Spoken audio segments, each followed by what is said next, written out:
London News back in the House of Fiction. Well, it's not really my house, is it? Anyway, there was a very brave young doctor here. It's Saturday afternoon now, but this morning in Melbourne, he came out and made some very interesting statements in relation to the wearing of masks. Now, it was videoed by a lot of friends with handheld cameras, so the photography is a little bit all over the place, but the message is very, very sincere. So let's not shoot the messenger in relation to the photography. Let's take heed of the message. Anyway, have a look at this. And I've got a little bit of news at the end I'll tell you in relation to the next video in the next couple of days. What's fine? To have that woman up here. Oh. Yeah. Freedom of speech. Well, and that's fair. That's fair. No, it is fair. We are fighting for freedom of speech, so. Oh well, here we go. Todd's not us being attacked this time. How good is that? Wow. Okay. Okay. She didn't go for the coffee. Yeah. Wonderful. The police are on us one. Once again, give it up for Dr. Babek Ali. Dr. Babek Amin is a Melbourne-based medical doctor who is an active member of the Private Medical Network. Give it up for Babek.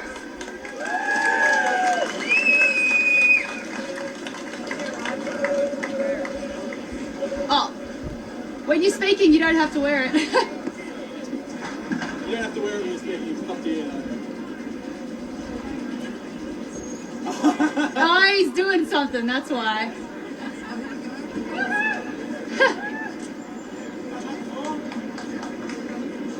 Are you ready? Oh! What do you know? Well done. Where are the police to see this? Can they see this?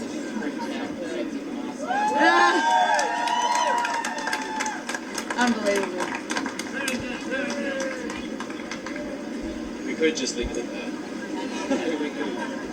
Get it. Where are all the sheep? Where are these sheep? I can see them over here. We could just leave it at that, and that would be saying plenty.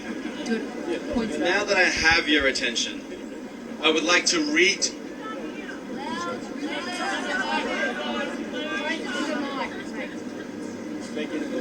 Now just point it up a little bit more to your face. Yeah, perfect. Well done, perfect. Is that better? Yes. So what I was saying was we could have just left it at that, and that would have said plenty. But now that I have your attention, I would like to redirect your attention to the fact that these cloth things have become both symbols and agents of division within our community. Within a matter of months, we are in a situation whereby we have signs on stores saying, "You cannot enter."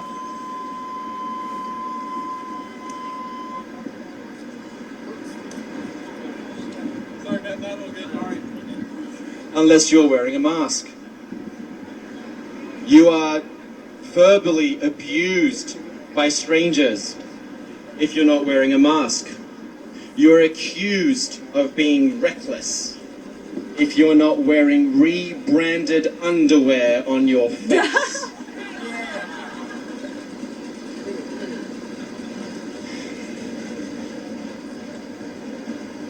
These things are tearing our society apart. And before I speak any further, I would actually like to address that division. So to all of those who are watching this talk, whether you're watching it live here or you're watching a recorded version of it at home, I would like to say that I honor you. Meaning that if you are wearing a mask because you are afraid of contracting SARS-CoV-2 and developing COVID, and you think that the mask will protect you, I honor you. Similarly, if you are wearing a mask because you are concerned about the welfare of others and you think that you wearing a mask protects them, I honor you. If you are wearing a mask because you don't want to rock the boat and cause trouble, similarly, I honor you too. And if you are not wearing a mask for whatever reason, I also see and honor you. What do I mean by that?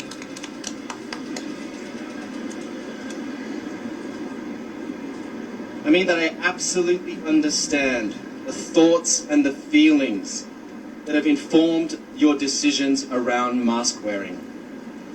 Because I acknowledge and understand that there has been a huge amount of very damaging misinformation, fear-mongering, and political rhetoric that has been woven into the narrative surrounding masks. In fact, the entire governmental approach to the management of COVID-19 has been wrought in misinformation and fear-mongering. And unfortunately, the mainstream media have not only been the agents of this spread of misinformation, but they have willingly and unquestioningly spread and reinforced the distorted and divisive political rhetoric without any meaningful challenges to the atrocious decisions that are coming out of Parliament.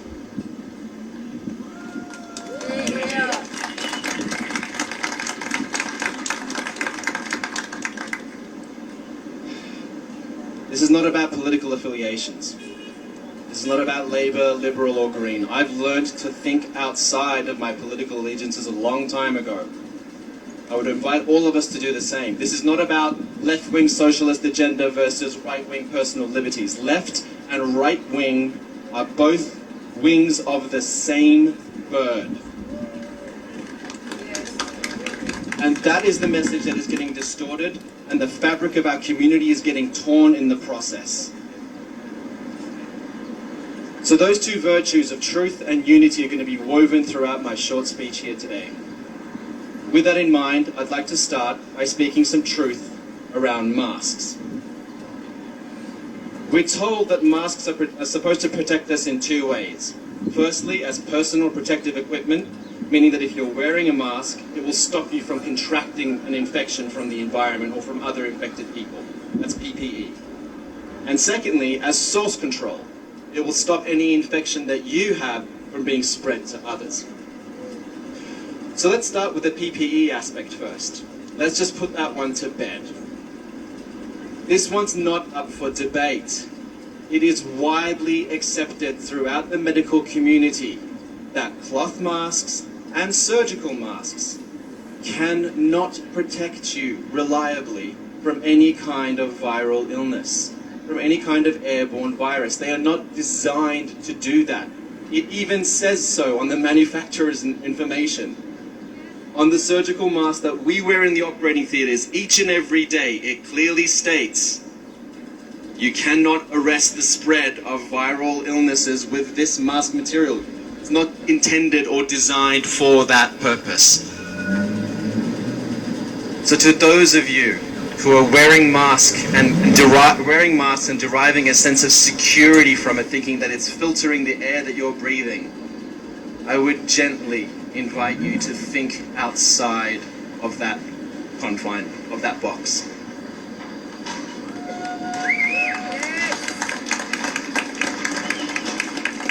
And then for the broader community, I would invite you to ask why the mainstream media isn't making that distinction.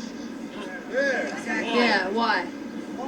Why are they not spreading that truth? It's not up for debate. Masks are not a form of personal protective equipment. Certainly not cloth masks or surgical masks. If you can find a respirator, great, but that's the only one that will work. So let's talk about source control. Let's talk about the ability of masks to stop any infection that a person might have from being spread. We've had some lab studies come out of Edinburgh that showed that masks will, even cloth ones, will halt about 90% of the forward-moving air from coming out of the breather's mouth. And that was the headline that was splashed across all the newspapers. Oh, masks stop 90% of the forward projection of air. What they didn't report were the ways that the mask stopped that forward projection. It does so by the demonstration that I just showed you here, by creating jets of air around, behind, above, and below the mask. Very clever. Until, of course, the mask becomes saturated with your outward breath, in which case it allows the forward projection of air within about 10 minutes. But you don't hear about that in the media. These lab studies are then backed up by epidemiological studies that show that countries like Switzerland, Japan, France, even the United Kingdom, Spain, brought in mask mandates and then still went on to have the same, if not higher, rates of infection afterwards. But you don't hear about that. You could, if you're scientifically minded, turn around and say that both laboratory data and epidemiological data are not terribly high quality, and you'd be right. So then we would go and look into all of the historical data. Data from 10 plus years worth of pandemics. Respiratory pandemics, influenza pandemics in particular, because we know the flu and SARS-CoV-2 have similar modes of transmission. And if you delve into the literature there, you'll find that masks, community masks, wearing cloth masks in the community play no role in arresting the spread of respiratory-borne viruses. There is so much evidence to support that. So much so that up until about the middle of last year, the WHO, the CDC, and our own Department of Health specifically stated in their formal advice that well people should not be wearing masks. And yet here we are today, in a matter of months, normalizing thoroughly abnormal behavior without any discussion, any challenge whatsoever. So I'd like to make it clear there is absolutely no perfect study. There are studies out there that show that masks do make a positive impact, but they're few and far between, and their methodology is poor. There's no consensus in the medical community with respect to masks at all, but the media would have you believe that there is. That the experts say that masks are the right thing. What we have is a government that is acting by itself, unilaterally, finding the experts that it wants that will suit its narrative, and they are not engaging with consultation with the broader medical community. That's inexcusable. You could justify this by saying, you know, we're in an emergency situation, we need to make decisions quickly, and you know, every little bit helps, and if masks help a little bit, then we should do it. But you'd be wrong, because there is a lot of evidence that shows that masks cause harm. Very real harm. They have been associated with anything up to a 13-fold increase in the risk of bacterial infections. When you have masks that are lying around everywhere, in your pocket, on the ground, touching your hands, and then you place them on your face, the risk of developing respiratory infections skyrockets. When you're wearing a mask all day long, the level of oxygen in your lungs and in your blood goes down. If you're young and healthy, you can tolerate that. If you are elderly and already have respiratory problems, meaning if you're already at risk of getting COVID, wearing a mask and having lower oxygen levels in your body actually increases that risk. That suits the 1%. You then have people who are engaging in high-risk behaviors because they think the mask will protect them. You have elderly people or infected symptomatic people getting on public transport because they're like, oh, but I'm wearing a mask, so it's okay. So a false sense of security. And then last but not least, we've just had a recent publication of a German study that has shown that the forced wearing of masks among children is causing a tsunami of psychological and behavioral and emotional problems in children aged between 6 and 16. It is utterly inexcusable. These utterly precious, valuable members of our society, our children, they are not at risk of SARS-CoV-2 at all. They don't get sick from it, and they hardly spread it. They are not the drivers of the pandemic. Yet they are being forced to wear masks, and we have absolute proof of very real harm coming to our children as a result of this short-sighted, horrendous policy. Why is that not being reported in the mainstream media? Their age. Good question. Good question. So you've got really no evidence of efficacy, and you've got evidence of harm. So to summarize all that in an analogy, if you went to a doctor, and then that doctor gave you a treatment that wasn't really proven to be effective, but it did have evidence that it was harmful, and then that doctor was actually treating you for something, for a disease that you weren't really at risk of getting in the first place, would you go and see that doctor again? You'd probably have him removed, you'd have him struck off the register. Yet that is what we are doing en masse as a community right now vis-a-vis masks.